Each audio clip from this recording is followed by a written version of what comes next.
Audio Jungle.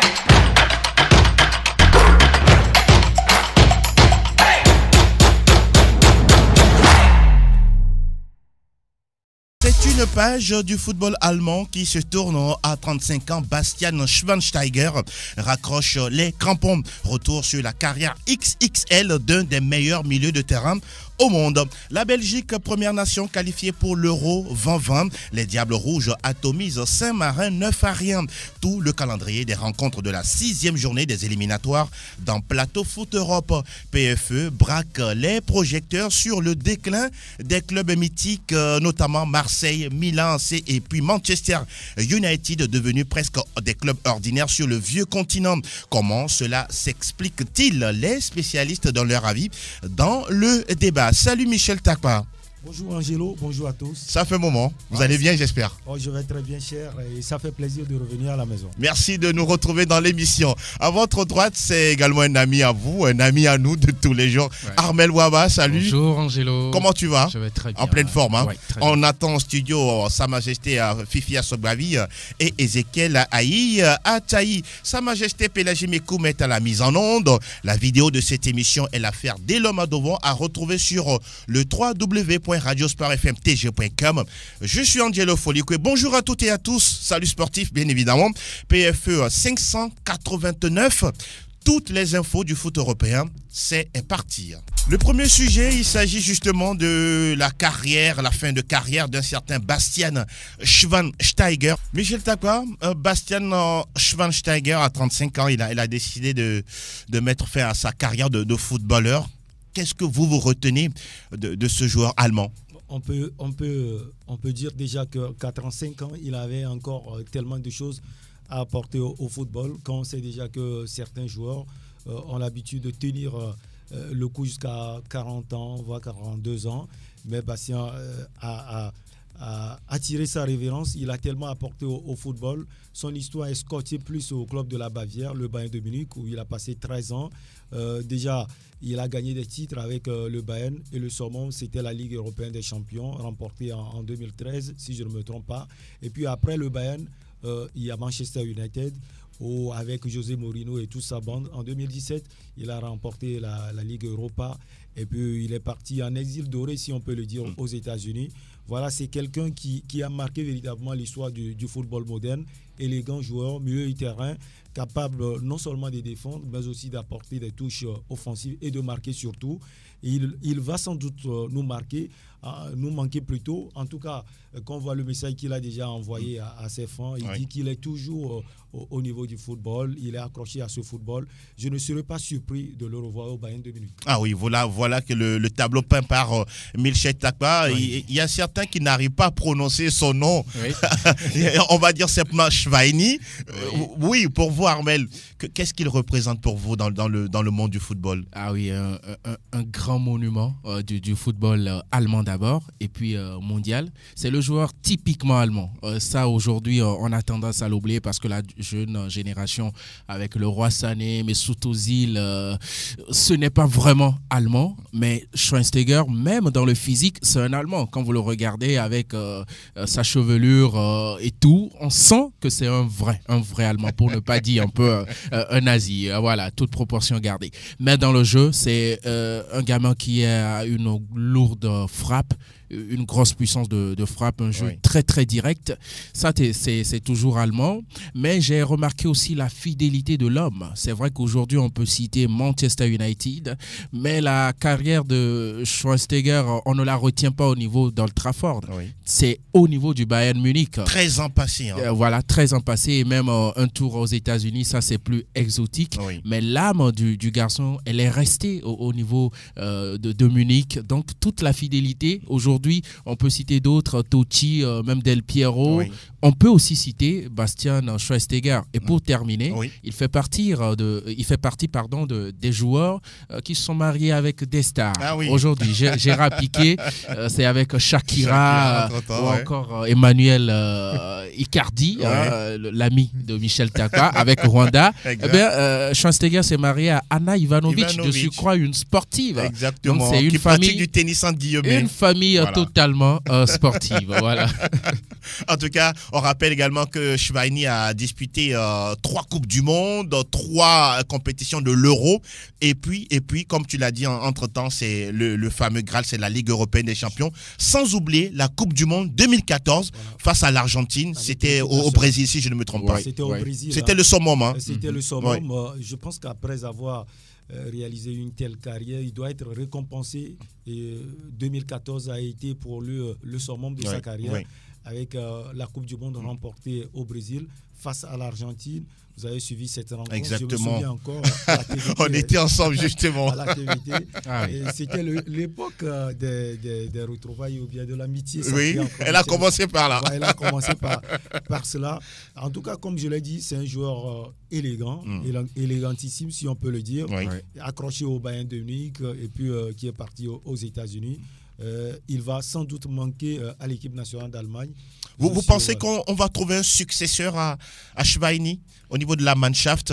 Oui, c'est possible, hein, parce qu'aujourd'hui en Allemagne, on voit la nouvelle garde qui arrive en puissance, et surtout au niveau de tous les postes. On voit avec Serge Gnabry, l'ivoirio germanique, aujourd'hui en attaque. Ça ne va pas être difficile pour l'Allemagne de pouvoir retrouver ou bien de pouvoir trouver un remplaçant à Bastien. Moi, je l'appelle tout simplement Bastien, parce que si vous prononcez son nom, vous serez anémique. Oui, je pense qu'on parle de la consécration de Bastian Schweinsteiger avec l'Allemagne en 2014, mais c'est surtout une seconde chance à mon avis, parce que ne serait-ce qu'au niveau du club, on se souvient de la grosse déception en 2012 face à Chelsea, de surcroît à l'Allianz Arena, et qui rate le penalty. Oui, il y a aussi Schweinsteiger dans le coup. Comme quoi des grands hommes, c'est aussi des moments où vous illuminez le monde, et puis des moments sombres où il va falloir se relever. Il a fait en 2013, un an plus tard, il remporte cette Champions League, même si d'autres diront que ce n'était que face à Dortmund, c'était quand même une victoire. C'était une finale, voilà. 100% allemande, même si Dortmund, elle était également ambitieuse, mais elle n'a pas pu remporter le trophée. Voilà qui est dit concernant Bastian Schweinsteiger. Nous rappelons qu'il a fini sa saison du côté des États-Unis avec le Chicago Fire. C'est une équipe justement de la MLS, une équipe qui avait envie de passer le cap des playoffs, mais ça n'a pas été le cas. Et donc, décidément, derrière, Schweini a décidé de raccrocher les crampons. Fifi Sogbavi, bonjour, bienvenue. Comment ça va? Ça va, je salue le plateau. Je n'oublie pas nos amis qui nous écoutent, depuis la maison. Votre mot concernant Bastian Schweinsteiger, vous connaissez le joueur, bien évidemment. Oui, c'est un Allemand, bien sûr, qui a su gagner les trophées majeurs en football, c'est-à-dire la Coupe du Monde et puis la Ligue des Champions, et qui pendant très longtemps a montré sa présence au niveau, je crois qu'il est passé par le Bayern, il a montré sa présence au niveau du football allemand, et aujourd'hui il part, c'est tout à fait à 35 ans. Vous savez, c'est l'âge souvent pour accrocher pour les grands joueurs et rester dans le cœur des supporters allemands pour longtemps, et pourquoi pas dans le football mondial. Quoi qu'on dise, c'est un grand nom, et même si aujourd'hui Messi et Cristiano Ronaldo sont les plus grands, si nous voulons parler de cette génération-là, mais je crois que quand on veut parler des grands noms du football mondial aujourd'hui, il a sa place quelque part au milieu, et félicitations à lui pour cette carrière-là, et maintenant je crois qu'il va se reconvertir et mener une belle après-carrière. Surtout une reconversion dorée pour le polyvalent joueur qu'est Bastian Schweinsteiger, qui a tout simplement ébloui tout le monde de son énorme talent de footballeur. Pourquoi pas un poste de dirigeant au Bayern Munich, pourquoi pas au niveau de la Mannschaft. Tout ça est bien possible pour l'ancien joueur de Manchester United. On va remonter le générique frein, et derrière, nous abordons les éliminatoires de l'Euro 2020. Alors, nous nous intéressons justement à la phase des éliminatoires de l'Euro 2020 qui va se disputer, retenir dans 12 pays différents. C'est la première à retenir concernant cette compétition. Une trouvaille entre-temps de Michel Platini, il faut le rappeler, même si entre-temps il a été suspendu par la commission d'éthique de la FIFA. Alors, on va s'intéresser justement à l'équipe belge, les Diables Rouges, Armel Ouaba, qui se sont fait plaisir hier. 9-0 face à Saint-Marin. Et puis, conséquence derrière, la Belgique, première nation qualifiée pour la compétition. Ah oui, c'est une équipe aujourd'hui qui fait partie des top 3, même en Europe, oui. Au nombre de la qualité des joueurs. Une équipe aussi qui commence à gagner en expérience. On se souvient de la Coupe du Monde 2014 où ils se sont fait sortir in extremis face à l'Argentine, oui. Futur finaliste. C'est une équipe qui aujourd'hui a... La dernière Coupe du Monde, elle était troisième. Oui. Voilà, justement. Et donc, comme je le disais, c'est une équipe qui ne cesse de progresser, oui. Et qui donc a beaucoup d'ambition. Je pense que face à Saint-Marin, c'était une promenade de santé, 6-0 à la mi-temps, ouais. Alors que jusqu'à la 30e minute, je crois, il n'y avait pas de but. J'ai suivi ce match-là. Mais à 6-0, après, je n'ai plus voulu suivre. Parce que de l'autre côté, il y avait aussi Pays-Bas, Irlande du Nord. Voilà. C'était beaucoup plus sérieux. Donc voilà. Je pense que pour le moment, il n'y a pas... une grosse surprise, ce n'est pas trop quelque chose qui va nous enchanter. Ce qui nous enchantera, c'est la compétition proprement dite, oui. Pour la Belgique. En tout cas, on va retenir que Michel Romelu Lukaku, avec son 50e et 51e but, devient le plus jeune joueur de l'histoire, a inscrit quand même une bagatelle de but en sélection. Belge, bien sûr. Le travail qu'il est en train de faire le prouve à suffisance à l'Inter de Milan aujourd'hui. Lui qui est passé par Manchester United, c'est quelqu'un qui a une certaine puissance, qui a une vision insensée aiguë du but. Et donc, je ne suis pas surpris. Depuis Everton, il est en train de faire un travail phénoménal. Et je pense que c'est le summum, c'est la récompense de tout ce qu'il est en train de faire en club qui jaillit forcément en sélection nationale. Et avec la Belgique, je ne suis pas surpris parce que la Belgique, c'est quand même une équipe nationale qui regorge tellement de talents, oui. De joueurs, Eden Hazard et autres. Et donc, voir cette sélection se qualifier pour l'Euro à venir, une surprise, même si, comme Armel l'a dit oui. Tout à l'heure, c'était devant Saint-Marin. Écoutez, c'est quand même une équipe nationale de foot. Oui. Et quand on est arrivé à tenir tête à la Belgique pendant 30 minutes, ça veut dire qu'on a aussi des valeurs. Et surtout qu'il y a du travail qui se fait ailleurs. Et puis, Lukaku, oui. Quand il parlait tout à l'heure de Saint-Marin, je crois que c'est 8-0. 9 buts à 0. Vous avez raté. Quand tout à l'heure il parlait de Saint-Marin, je me dis, ben, Lukaku, il a quand même marqué face à d'autres grands. Et oui, ce n'est pas, c'est maintenant, c'est pas maintenant. Il a fait un doublé face à Saint-Marin. Bon, voilà. C'est pas devant Saint-Marin qu'il est en train de prouver qu'il reste ou qu'il est un grand attaquant. Même à la Coupe du Monde, on l'a vu face à d'autres nations. C'est un garçon pétri de talent et qui pour moi est encore jeune, qui a encore beaucoup de choses à prouver. Et moi, je me demande jusqu'aujourd'hui pourquoi le Manchester United a quand même laissé partir ce garçon. Manchester laisse tout le monde. Parce que son vide n'a pas été comblé. On voit comment Manchester souffre aujourd'hui en championnat. Est-ce que le garçon fait de l'autre côté de l'Inter en Italie? En tout cas, on va suivre de toutes les manières cette compétition jusqu'au bout parce que dans ce groupe I, on retrouve la victoire du Chypre face au Kazakhstan 2-1 et puis également le large succès de la Russie 4-0 face à l'Écosse. Avec Djouba. Artem Djouba. Voilà, oui. qui est d'ailleurs capitaine. Je suivais aussi le match.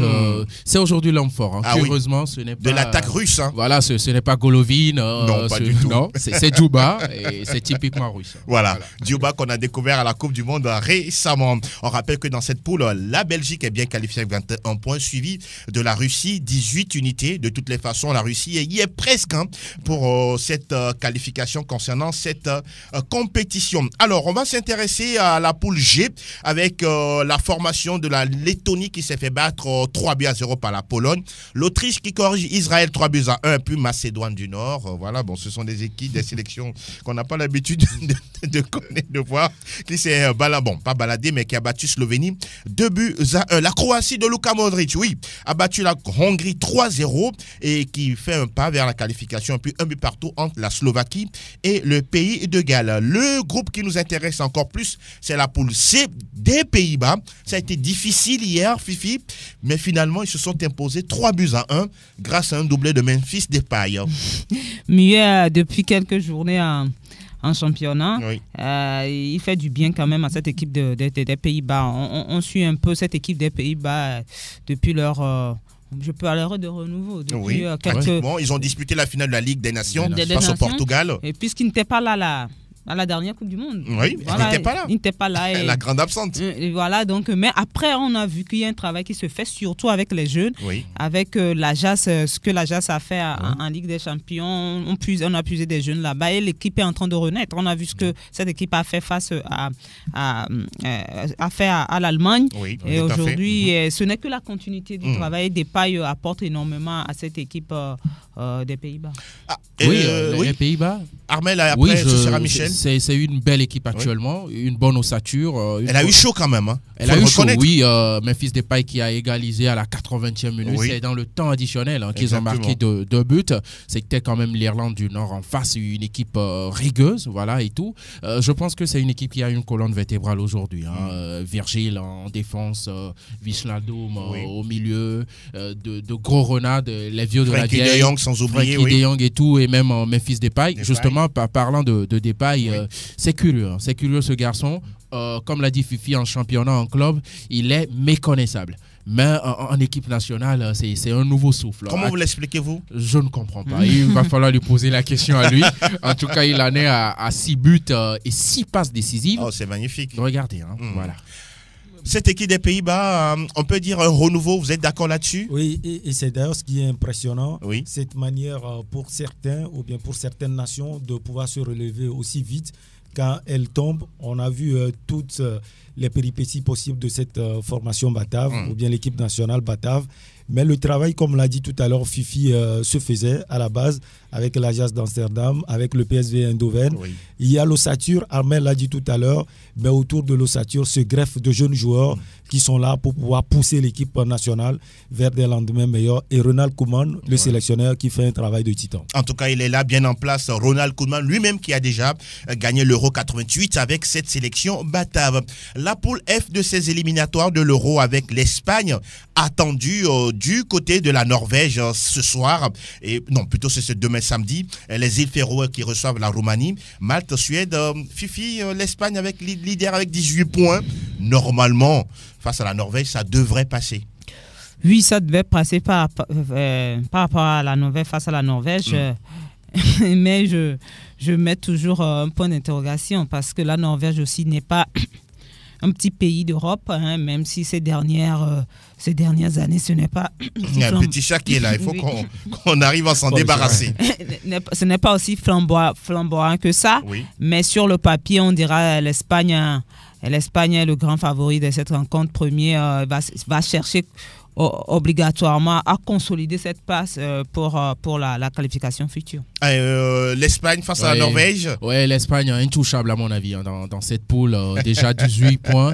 Le deuxième à 11 points. À 11 points, 7 points de différence. Même si l'Espagne perdait ce match et que la Suède gagnait, ce n'est pas encore. Il y aura encore 4 points de différence. Donc voilà, je pense que l'Espagne domine les débats. La question se trouve plutôt au niveau de la deuxième place qui se joue actuellement entre la Suède, la Roumanie et la Norvège. Justement. Donc la Norvège a plus la pression de faire un bon résultat que l'Espagne qui est très loin devant. Alors parlons toujours de la Roja avec votre ami Sergio Ramos, le capitaine du Grand Real Madrid, qui va peut-être, on peut dire, détenir justement le record de 168 sélections avec un certain Iker Casillas. Ce monsieur, il est infatigable. Il dit qu'il va jouer jusqu'à 40 ans. Oui, je pense qu'il a la possibilité de pouvoir le faire.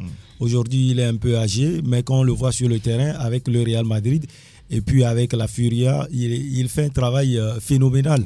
Et donc, forcément, il peut jouer jusqu'à 40 ans. Mais voyant cette Aurora aujourd'hui, je pense que ce qui peut aller en défaveur de cette formation, c'est le fait qu'elle ait déjà 18 points dans ses bagages. Elle peut se dire, nous avons déjà tout fait. Et donc, la Norvège peut profiter de la situation et lui planter un but, surtout quand on connaît la philosophie, j'allais dire, du sélectionneur de la Norvège. La Norvège, comme l'a dit aussi Fifi, ce n'est pas une petite nation de football, même si elle était effacée à un certain moment, le travail est en train de se faire. Et donc, je pense que la Furia doit faire énormément attention, surtout que le match va se jouer à Oslo forcément. Fifi Assogbavi, vous aviez parlé tout à l'heure de la jeune génération côté Batave, et là aussi, côté espagnol, on sent qu'il y a de jeunes joueurs, Odriozola et tous les autres. On sent qu'il va falloir quand même mettre à un moment donné de nouveaux jeunes pour permettre à la sélection de survivre. Oui, ça n'en manque pas en Espagne. On voit toutes les semaines, tous les mois, les jeunes qui sortent des centres de formation, qui regagnent l'équipe première, qui font de belles choses en Espagne. Le travail continue, les gens ne continuent pas à travailler. Il ne manque pas de jeunes. Et comme tu l'as dit, à un moment donné, même avec les grands noms de l'Espagne, on a vu ce que ça a donné à la Coupe du Monde. L'Espagne se fait éliminer dès le premier tour et tout. ce qu'on ne pouvait pas penser. Et il est important à un moment donné d'amener un nouveau souffle, de faire venir des jeunes. Et aujourd'hui, quand on parle de Ansu Fati, c'est une révélation. Exactement. Et un petit qui sort de centre de formation avec tout ce qu'il est en train de faire, même s'il ne peut pas venir tout à l'heure avec l'équipe première d'Espagne ou du Portugal, ça parle beaucoup. Et il est avec les jeunes pour le moment, mais ça montre tellement la qualité des jeunes en Espagne. Et ce sera en tout cas bénéfique pour ce groupe-là d'avoir de nouveau sang des jeunes venir en leur sein. La sélection où il y a toujours du neuf, on va parler de la Squadra Azzurra, l'Italie d'un certain Roberto Mancini, avec cette équipe qui va jouer à domicile face à la Grèce. La première place est en jeu parce qu'à l'heure où nous parlons, les Italiens ont 18 points, la Finlande a 12, 9 pour l'Arménie, 7 pour la Bosnie, 5 pour la Grèce et puis un petit point pour Liechtenstein. Et puis on se rappelle que la Bosnie-Herzégovine va jouer face à la Finlande. Cette équipe italienne aussi, avec des genoux, on se dit qu'enfin l'Italie est de retour puisque l'Italie était également absente lors du dernier mondial. Oui, il y a un semblant de reconstruction à mon avis.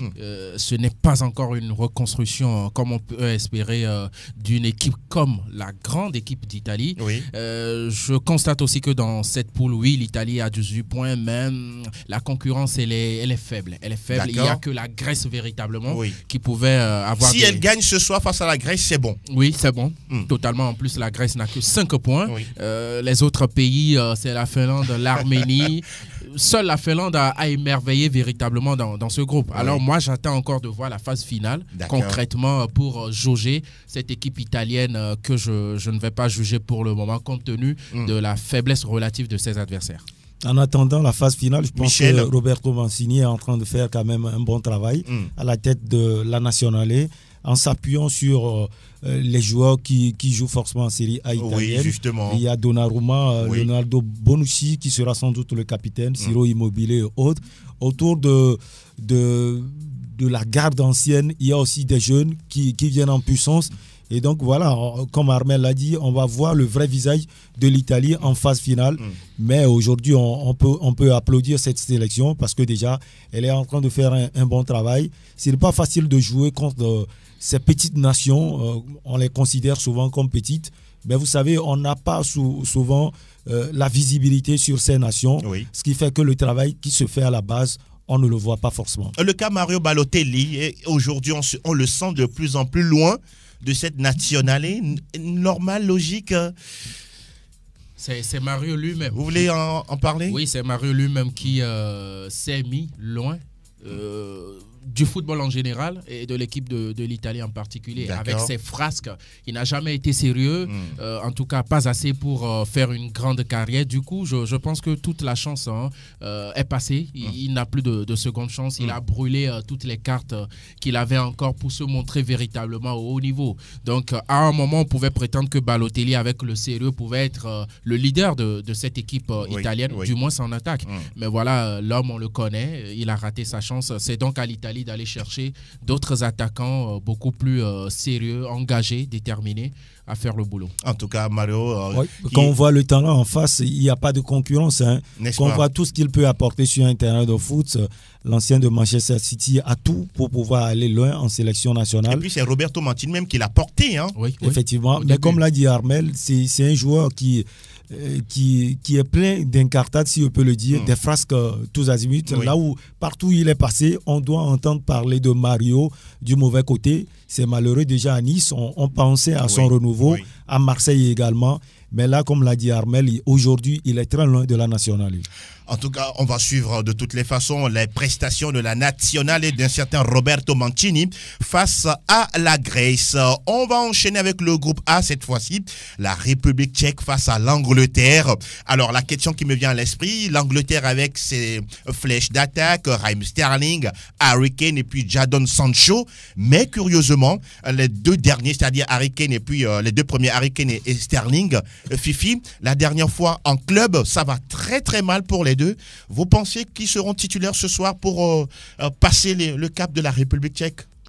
La République tchèque face à l'Angleterre. À l'Angleterre, oui. Bon, vous savez, ça c'est un autre challenge pour moi. C'est vrai qu'en club, quand psychologiquement ça ne va pas, ça peut réjaillir. Harry Kane balayé par le Bayern, Sterling qui a eu des difficultés face à Wolverhampton en championnat. Oui, c'est clair parce que quand on prend 10 buts en l'espace de 2 matchs et puis, puis on se fait battre à domicile par Wolverhampton, je crois 3 buts à 2-0. 2 buts à 0. C'est vrai, il y a des doutes dans la tête. Et c'est sur ce côté-là, c'est sur ce point-là qu'on doit véritablement travailler avec ces deux joueurs parce que ce sont les deux grandes de l'attaque de l'Angleterre. Et je crois que ce n'est pas comme les staffs techniques à ce niveau ne sont pas comme les staffs techniques en Afrique. Il y a des gens qui accompagnent de façon psychologique et je crois que si un travail psychologique se fait, ce sont des joueurs de grande qualité, de grands attaquants. Ils ont déjà prouvé en équipe nationale qu'ils sont capables de marquer des buts. On l'a vu à la Coupe du Monde. Ils ont porté cette équipe jusqu'en demi-finale et ils sont capables encore de battre cette équipe de la République tchèque si seulement le travail sur le plan psychologique est fait. Armel, lors du match aller, l'Angleterre s'est imposée largement à domicile, 5-0. Mais là, vous pensez que Gareth Southgate et ses hommes sont sereins, il y a suffisamment de confiance? Ils se doivent de l'être. C'est la finale de cette poule-là. Exactement. 12 points pour l'Angleterre, 9 pour l'adversaire. Et donc, qui aurait l'opportunité de revenir à hauteur. Je pense que Fifi a peint le tableau. Mais pour moi, j'étais Harry Kane ou Sterling, pas besoin de psychologue. Je serai mon propre psychologue. Parce que c'est une finale. C'est à soi-même de se motiver pour cette rencontre-là. Il y a un véritable enjeu. Et donc, pas besoin d'aller chercher des psychologues pour ce match-là. Je pense que ce sont le genre de match qui motive eux-mêmes les joueurs comme ça, d'une façon automatique. Donc, je n'ai pas trop peur pour l'Angleterre. De surcroît, c'est une équipe depuis l'arrivée de Southgate est plutôt bien fait, bonne figuration. Ils se doivent ces joueurs de faire respecter aussi leur statut vis-à-vis de cette Tchèque qui sont beaucoup plus petits en face d'eux. Nous avions parlé tout à l'heure de l'attaque, une attaque de feu côté anglais, mais au même moment, c'est une équipe également qui encaisse des buts. Face au Kosovo, c'était 5-3. Il y a un problème à ce niveau, Michel. Il y a sans doute un problème. Maintenant, la question est de savoir si aujourd'hui l'Angleterre a des défenseurs de valeur. On a Maguire, on a Stones blessé, on a tous les autres, mais on a l'impression que même la Première Ligue n'arrive pas à produire de bons défenseurs. Et c'est malheureux parce qu'aujourd'hui, ce championnat est considéré comme le meilleur au monde. Oui. Et si l'Angleterre elle-même qui organise ce championnat n'arrive pas à trouver de bons défenseurs, c'est juste malheureux pour ce pays. Mais on voit le visage aussi juvénile de cette défense anglaise.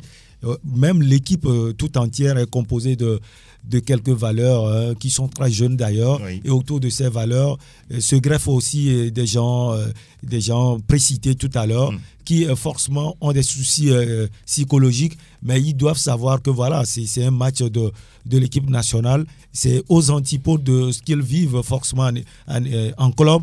Même si quelquefois les performances du club jaillissent sur les performances de l'équipe nationale. En tout cas, on va suivre ce match ce soir sous les coups. Ce sera à partir de 18h45. République tchèque, Angleterre, et puis derrière, on aura Monténégro face à la Bulgarie. Le groupe B, le Portugal de Cristiano Ronaldo, qui reçoit à domicile le Luxembourg. Mais pourquoi vous riez? Pourquoi vous souriez? Je l'attendais parce que le Portugal déçoit. 7 points seulement. Voilà. 8 points. Il faut ajouter 1. Oui, 8 points. De toute façon, il y a 5 points d'écart avec l'Ukraine, qui franchement, on ne la connaît pas, plus que le Portugal. Peut-être que le Portugal aussi ne fait que payer la Ligue des Nations, où ils ont vraiment pris ça à cœur. Justement. Et ils l'ont remporté. Et ils l'ont remporté, voilà, alors que c'était une compétition, franchement... Vous pensez quoi? Est-ce que c'est une compétition de pacotille? Non, qui n'intéressait pas grand monde. C'est votre avis. Je ne crois pas, moi je ne crois pas. Vous pensez que la France n'aurait pas voulu remporter ce trophée? C'est beaucoup plus pour le prestige que pour, comment dire, l'historique. En matière d'histoire, elle n'a pas de vécu, elle est très jeune. Mais elle vient de commencer et tout. Bref, le Portugal souffre. Il y a une bonne pique pour le Portugal, c'est ça. Voilà, c'est ça. Michel, ce qu'il faut noter, c'est que l'Ukraine, par exemple, c'est quand même une nation effacée, mais c'est une grande nation de football. En pleine reconstruction. Je pense d'ailleurs. que c'est Shevchenko, l'entraîneur. Oui, effectivement. Ou bien le président de la fédération. Il est quand même. Il est quand même dans les instances du football ukrainien. Et donc la reconstruction se fait, le football à la base, là-bas se fait. On n'arrive pas véritablement à avoir la visibilité sur ces genres de nations. Mais attention, le Portugal aujourd'hui, on le connaît plus par le truchement de Cristiano et de quelques valeurs des superstars de dans cette sélection. Il y a Bernardo Silva, il y a Ricardo Carvalho, non pas Carvalho, William Carvalho. Il y a beaucoup de grands joueurs dans cette équipe portugaise. Mais dans l'équipe portugaise, souvent, ce que j'ai remarqué personnellement, il n'y a pas tellement le collectif. Il y a plus des individualités. Ronaldo-dépendance. Voilà, Ronaldo-dépendance aussi. Et Ronaldo qui arrive à faire la différence quelquefois. En tout cas, sur ce match, si le Portugal arrive à gagner, il va sans doute résoudre. Michel, vous pouvez parier, c'est face au Luxembourg qui plaisait à domicile. Et surtout, je peux parier sur un homme qui est capable de mettre 3 sur ce match. Il peut mettre un triplé, voilà, pourquoi pas un quintuplé face au Luxembourg. Non, il a déjà vu face au Luxembourg. Allons-y. L'autre rencontre dans la même poule, la poule B, il s'agit de l'Ukraine face à la Lituanie. Dans cette poule, on retrouve l'Ukraine bien devant avec 13 unités, 8 pour le Portugal, 7 pour la Serbie, le Luxembourg est 4e avec 4 points. Et puis la Lituanie, bon dernier avec un petit point dans son escarcelle. Le groupe H avec, l'équipe de France attendue ce soir en Islande. Sans Mbappé, sans Paul Pogba, sans Léo Dubois, sans Hugo Lloris. Fifi, comment est-ce que vous voyez cette confrontation? Je crois déjà qu'au match aller, ils avaient gagné. Ils avaient perdu. La France avait perdu. Face à l'Islande. Ou bien c'est le premier match? Face à l'Islande. Ils ont gagné difficilement. Ils ont gagné en France difficilement. Et ça va être compliqué parce qu'on a de bons souvenirs de cette équipe. À l'Euro 2016. À l'Euro 2016, même si ça fait déjà 3 ans.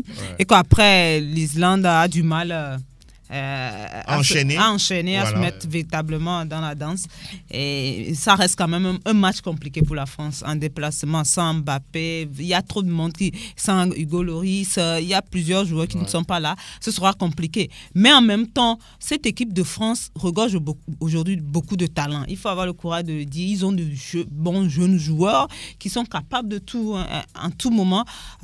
Donc je me dis, ce sera compliqué. Mais ce ne sera pas impossible également pour la France d'avoir un bon résultat. Même un match nul de la France ne serait pas catastrophique pour le moment. Attention, parce que dans la poule, Fifi, si jamais la Turquie gagne face à l'Albanie, la Turquie va prendre 2 points d'avance sur l'équipe de France.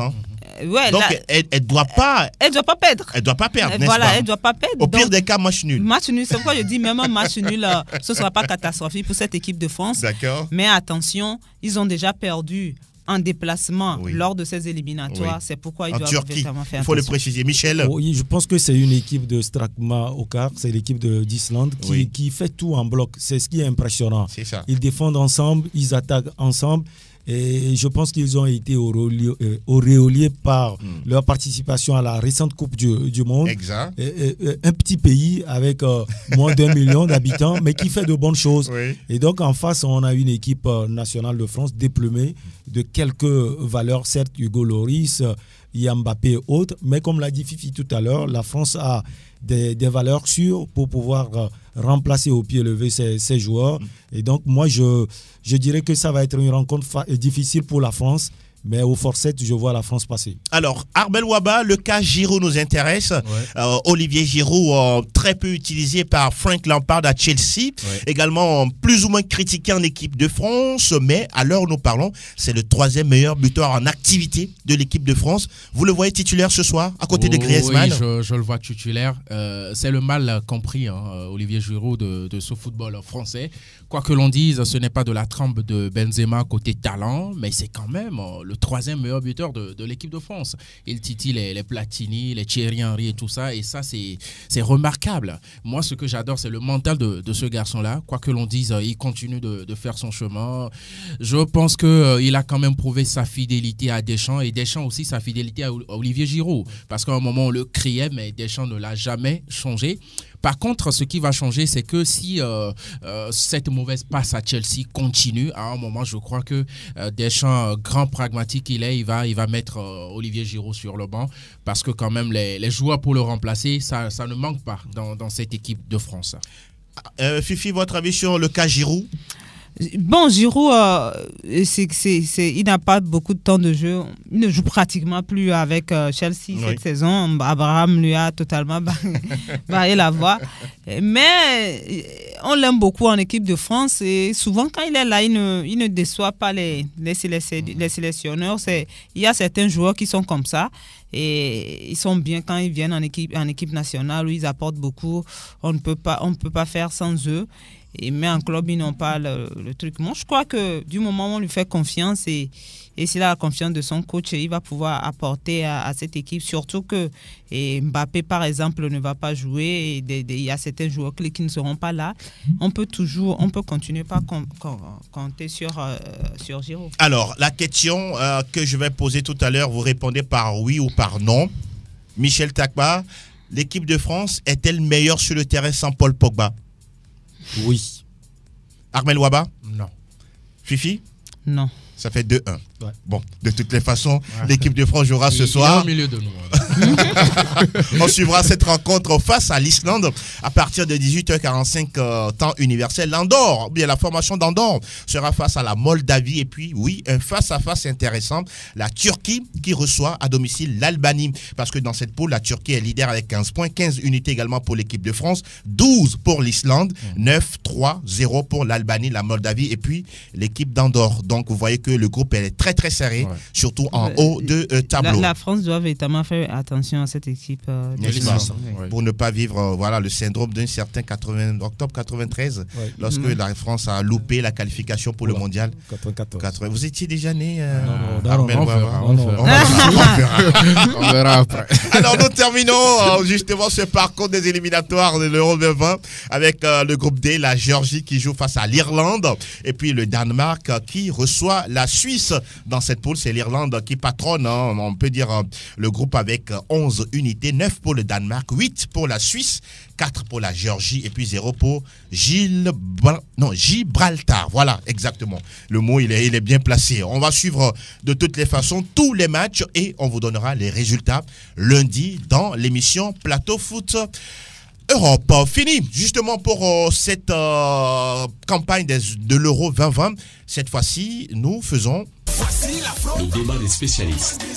Les grands joueurs automatiquement ne deviennent pas des grands entraîneurs. Il y a le cas Maradona. Un certain Mancini, il dit Balotelli court, il marche. Des anciens joueurs qui deviennent pour la plupart des grands entraîneurs. La preuve avec Zinedine Zidane, ce qui veut dire qu'ils ont forcément une autre façon de penser le football aujourd'hui. On n'est pas forcément obligé d'être un grand joueur pour être un grand entraîneur, ce que Mourinho a réussi. C'est le côté spirituel, magie, tout ça là. C'est vrai, nous sommes en Afrique, on va me dire que tout peut se passer, mais à 99%, vous gagnez le match sur le terrain. Et l'autre là, on va dire que c'est une chance qui vous a souri. Le débat des spécialistes. Alors, messieurs, on va maintenant débattre sans langue de bois, bien sûr. On va s'intéresser à 3 clubs mythiques en Europe, l'Olympique de Marseille, le Milan AC, Manchester United, tous des clubs avec la dénomination qui commence par M, des clubs qui, dans le temps, gagnaient énormément au niveau des compétitions nationales, mais également ont gagné au moins une fois la Ligue européenne des champions. Et puis des clubs qui ont produit des ballons d'or, mais aujourd'hui, qui sont devenus des clubs ordinaires. Michel, t'as pas votre avis? En tout cas, chaque club a sa raison ou bien son problème, si je vais le dire ainsi. Quand on prend le Milan AC aujourd'hui, je pense que le Milan AC souffre de la formation à la base. Parce que jadis, on voit un Milan qui fait venir de véritables stars à travers l'Europe du football. Et ces stars portent le club vers le haut. Malheureusement, je ne sais pas si le club forme de véritables joueurs. J'ai vu quand même un joueur comme Maldini qui a été formé là-bas à Milan, qui a fait ses beaux temps à Milan. Mais après, on n'a pas senti. Il y a eu Nesta aussi et autres. Mais véritablement, après, on n'a plus vu des joueurs qui sont sortis de la formation milanaise et autres. Et puis, il y a un autre souci, c'est la reconversion de ces méga stars qui jouaient pour le Milan. C'est quand vous prenez Maldini, après sa retraite footballistique, il ne s'est pas donné véritablement au club de Milan. Il s'est plus attelé à faire ses affaires. Il était dans l'immobilier, dans l'habillement et autres. Ce qui fait que le Milan n'a pas pu bénéficier des fruits semés. Je pense que ça jaillit forcément sur le club jusqu'à aujourd'hui. Et puis quand vous voyez la direction aujourd'hui du Milan, j'ai l'impression que ce ne sont pas des gens qui maîtrisent véritablement le football. J'avais vu aussi Maldini lors je lisais, et puis j'ai vu Maldini qui devait occuper un poste là-bas à Milan. Oui. J'étais très heureux parce que c'est quelqu'un qui a l'expertise du football, qui connaît aussi la maison du Milan. Actuellement meilleur directeur sportif du Milan. Directeur sportif. Voilà. Et donc c'est forcément la politique du Milan qui ne colle pas avec les valeurs du club. Et puis il faut penser à former les jeunes joueurs qui seront ici du Milan. C'est le cas typique du Milan. Du Milan, ça c'est le cas typique du Milan, Fifi. Il y a l'équipe, non pas l'équipe, mais le club de Marseille, de Manchester United. Oui, quand j'ai écouté mon frère parler tout à l'heure, je me suis dit, Marseille aussi souffre de ce problème de formation. Aujourd'hui, il y a combien de joueurs qui ont quitté la formation le centre de formation de Marseille pour éclore véritablement dans l'équipe première? Il n'y en a pas. On est obligé de colmater les brèches, de chercher des joueurs un peu partout maintenant. À part cela, à part la formation qui manque, à mon avis, au niveau de Marseille, il faut penser également à l'ambition de ceux qui reprennent le club après. On a vu avant, il y avait des gens qui aimaient véritablement le club.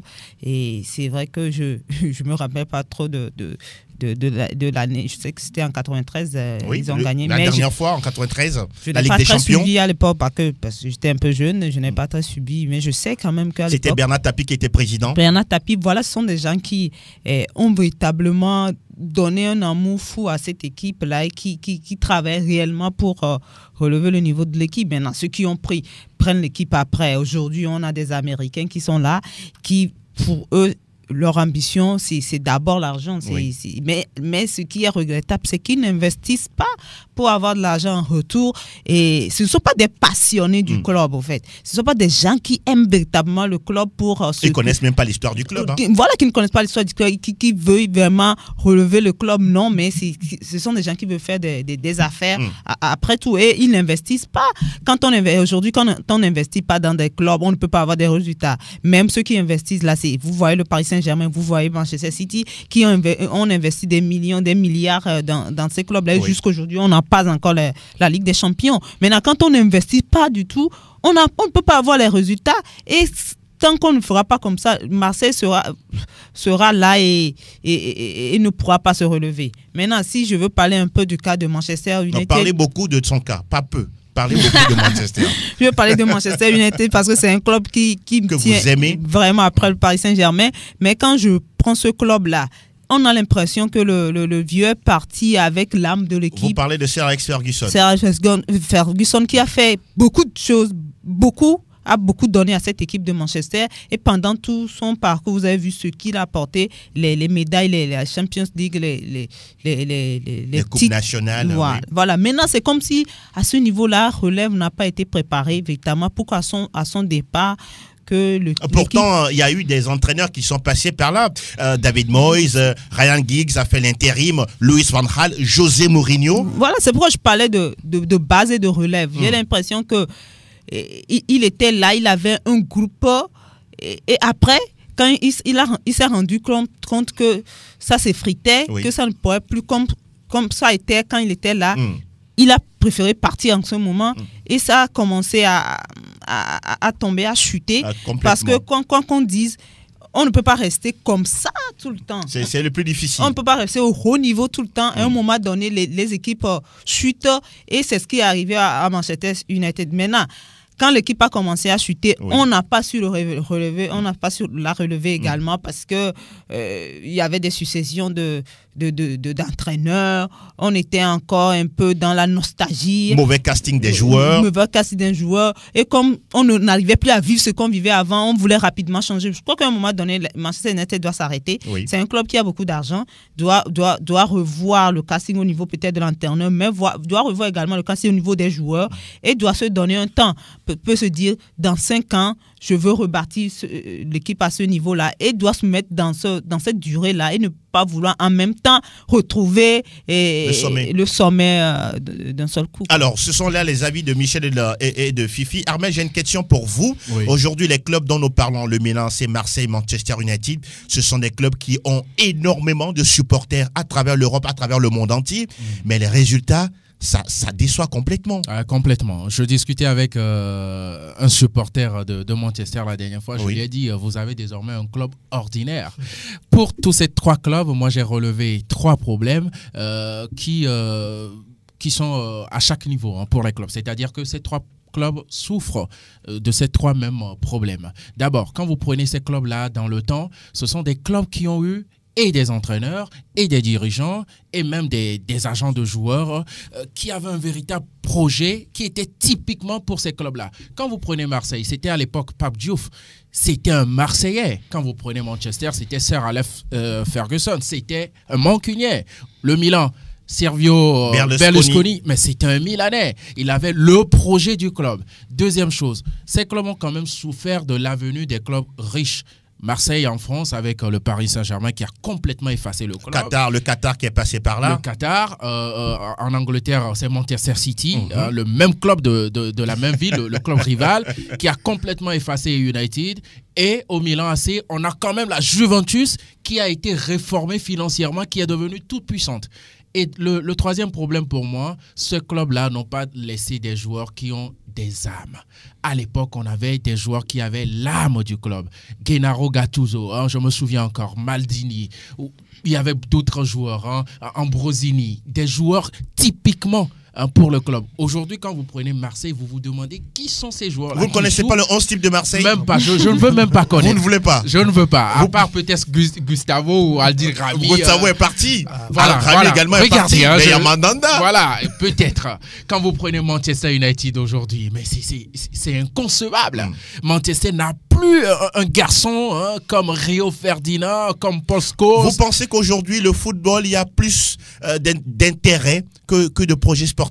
Oui, en tout cas, c'est ce que nous montrent justement ces clubs-là. Quand vous prenez Marseille avec le Luxembourgeois là, on sent clairement que non seulement c'est quelqu'un qui ne connaît pas l'histoire du club, mais c'est quelqu'un qui est venu pour avoir des résultats financiers. Il n'en a rien à faire et garnir ses comptes. Voilà, il n'en a rien à faire de l'histoire du club, du vécu du club, de la passion des supporters. Et à un moment, ça tue.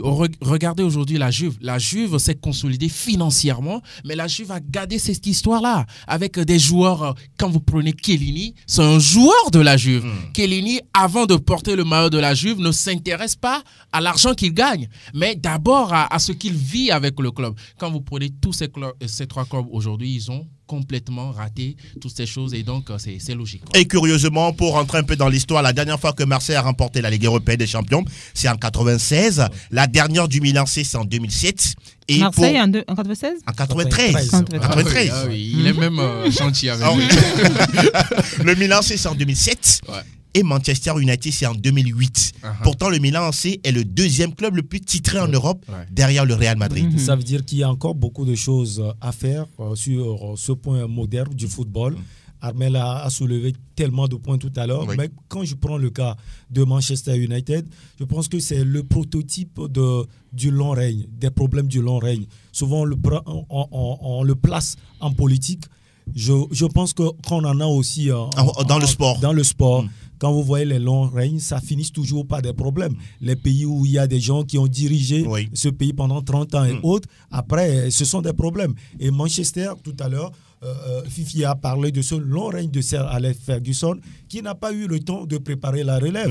On avait l'impression que des joueurs qu'il formait même avaient envie de pouvoir le remplacer un jour, mais il n'a pas forcément donné l'opportunité à ces joueurs de pouvoir le remplacer. Et après, on a senti aussi cette envie-là de placer un entraîneur qu'il adore. Oui, de renom. De renom. Oui. Mais ça n'a de pas forte forcément réputation, marché. José Mourinho notamment. José Mourinho. Et donc, forcément que les grands règnes finissent toujours par des problèmes. Et surtout qu'on se rappelle également du cas de ces 3 clubs, par exemple, qui produisaient des ballons d'or, nous le précisons. Du côté de United, il y avait Dennis Lott, Bobby Charlton, George Best, CR7, sans oublier justement le Portugais à Marseille, il y avait Jean-Pierre Papin. Il y avait même Owen, je crois. Oui, Owen était ballon d'or avec Liverpool avant de passer à Manchester United. Voilà. Et puis du côté du Milan AC, il y avait Ruud Gullit, Marco Van Basten, George Weah et Kaka, le Brésilien. Aujourd'hui, tout ça a simplement disparu. Même placer Marseille dans les clubs mythiques d'Europe. Marseille, c'est un grand club d'Europe. Je mets un point d'interrogation. Non, c'est pas le Paris Saint-Germain. Je mets un point d'interrogation. À part le ballon d'or. Marseille a joué la finale de la Ligue des Champions. À part la Ligue des Champions, bon, c'est la Ligue des Champions. Il y a plein de clubs qui ont gagné la Ligue des Champions qui ne sont pas. On comprend. C'est une rubrique passion. Alors, dernier tour de table. Armel Waba, vous voyez à Caen, enfin, ces 3 équipes-là remporter la Ligue des Champions. Marseille qui n'est pas là cette année, le Milan AC non plus. Oh là là. Manchester qui est en Ligue Europa. Oh là là, l'édition peut-être 2023. Michel. Mais à Caen, ça va être difficile. Tout dépendra de la politique en vue. Tout à l'heure, Fifi a parlé du projet, d'un projet peut-être à court ou à long terme, de Manchester United. Je pense que c'est corollaire aussi pour les 2 autres formations. Voilà, Fifi. Voilà, et je crois qu'il a dit beaucoup de ça. Ça va dépendre de la volonté des uns des autres. Ceux qui ont en charge l'équipe aujourd'hui, quelles sont leurs ambitions, leur réelle ambition? Est-ce que c'est de faire gagner des titres ou bien de vendre des joueurs tout simplement? Et c'est à partir de là qu'ils pourraient déterminer quand est-ce que même ils veulent gagner la Ligue des Champions. Voilà qui est dit. Ça clôture le débat des spécialistes de ce numéro 589. Et justement, nous allons faire le tour de table pour saluer quelques personnes. Michel Takpa. Je ne me suis pas préparé, mais je salue ma famille, ma maman et puis tous ceux qui sont à la maison. Et puis New World TV, tous les confrères et amis qui sont là-bas. Et tous ceux qui connaissent Michel Takpa. Exactement. Armel Waba. Oui, Vincent Noussoulé sur la plateforme PFE, qui a eu son anniversaire hier. Bon anniversaire. Voilà, un confrère à New World, Prince Olivier. Et puis, dans la semaine, il y avait aussi Kodjo Obilale Dodo. Joyeux anniversaire à toi également. Et Togbi Akoussa. Ah oui, Togbi Akoussa Camélio. Il faut le rappeler. Togbi, attention. Togbi, voilà. Attention. Fifi Assogbavi. Bon, moi, je salue tout simplement ceux qui nous ont écoutés. Je n'ai pas de liste à ce matin. Merci Michel, merci Armel, mille merci Sa Majesté Fifi. Nous saluons au passage Roméo Yeto, Franck Nunyama et puis Ezekiel Ayataï qui nous a posé un gros lapin. On vous souhaite un super week-end sportif en compagnie des programmes de la référence sportive. On dit bonjour à Ortega, à Eligno, à tous ceux qui sont sur la plateforme fan PFE Sport FM. Et puis on se dit quoi, à lundi. Merci à Pélagie Mekoum, merci également à Elom Adovon. Merci de nous rester fidèles, à très bientôt. Ciao, ciao.